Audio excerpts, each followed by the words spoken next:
Pourquoi la France ferme son ambassade au Niger? Face à l'hostilité de la junte au pouvoir à Niamey, l'Élysée a décidé de fermer sa représentation diplomatique dans le pays. C'est une décision inédite et hautement symbolique.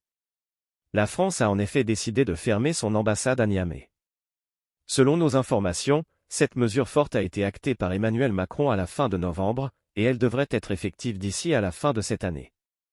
Sur place, un discret balai logistique a donc démarré pour permettre la fermeture de l'emprise diplomatique et l'évacuation des derniers personnels demeurés sur place après le départ de l'ambassadeur Sylvain Ité, le 27 septembre. D'après une source française, ils auront tous quitté Niamey le 22 décembre. Délai indéterminé. Le diplomate a informé le personnel de l'ambassade de sa fermeture le 19 décembre. Dans son courrier, Sylvain Ité explique en effet que l'ambassade de France se trouve aujourd'hui dans l'impossibilité d'exercer la plénitude des missions dévolues à une représentation diplomatique du fait des restrictions qui lui sont imposées par les autorités nigériennes. Malgré nos demandes répétées, les autorités nigériennes compétentes n'ont pas répondu favorablement au maintien des activités de l'ambassade de France au Niger dans des conditions normales, poursuit-il, avant d'annoncer la fermeture de la chancellerie, pour un délai indéterminé. Depuis le coup d'État du général Abdourahmane Tiani contre Mohamed Bazoum, le 26 juillet, les relations n'ont cessé de se dégrader entre les autorités françaises et le Conseil national pour la sauvegarde de la patrie, CNSP, la junte nigérienne.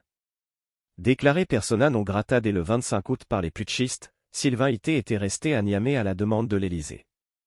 Reclus dans une ambassade sous blocus, il avait finalement quitté le territoire nigérien un mois plus tard, sa situation étant devenue intenable. Départ des 1500 soldats français. En parallèle, la junte de Tiani a rompu plusieurs accords de défense avec Paris, ne laissant d'autre choix à l'état-major français que de rappeler ses près de 1500 militaires, avions de chasse et drones déployés dans le pays pour lutter contre les groupes djihadistes. La totalité d'entre eux auront également quitté le Niger le 22 décembre. Cette fermeture de l'ambassade de France, une décision très rare, est un nouveau symbole du naufrage de Paris au Sahel depuis les coups d'État successifs d'Assimi Goïta au Mali en 2020 et 2021, d'Ibrahim Traoré au Burkina Faso en 2022 et d'Abdourahmane Tiani au Niger, en 2023.